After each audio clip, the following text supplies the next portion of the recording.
Hey guys, so as the new year begins, and with it the onslaught of artwork, thank you, I wanted to archive last year's art and memories and create a longer term solution, one that's realistic and actually doable, and I just love this plan.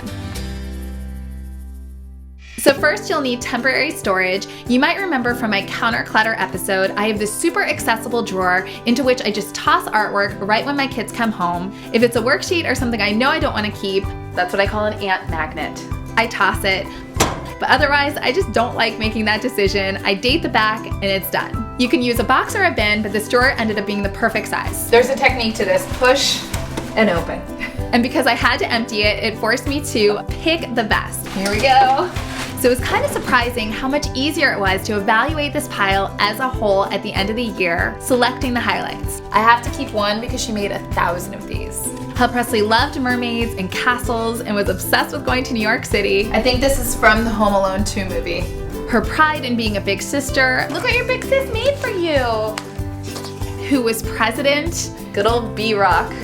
Anything with a handprint, my weakness. I was less attached to caterpillars. What is that? Dots, any experiment with abstract art. At least they had the decency to laminate this.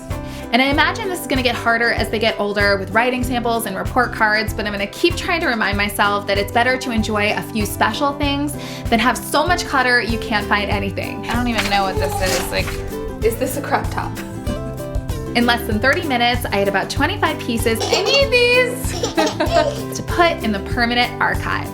Each kid is gonna get these waterproof plastic bins with hanging folders. I'll link some options below. And you guys, you can totally stop here, but if you wanna go a little further, you can add in a picture, maybe of their first day of school.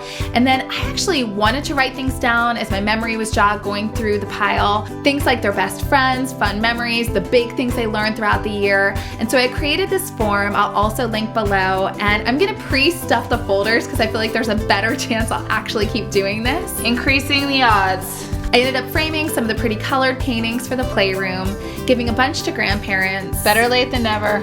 And then for the bigger stuff that doesn't fit, you can actually roll it up into a mailing tube, or I just took a picture. I don't know if I'll ever upload it or use one of those apps, but it made me feel a little less guilty when I had to say goodbye.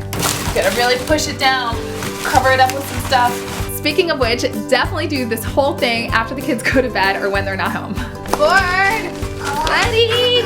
Alright guys, well I hope this helped you develop a system for all that amazing artwork. I will see you next week. Bye!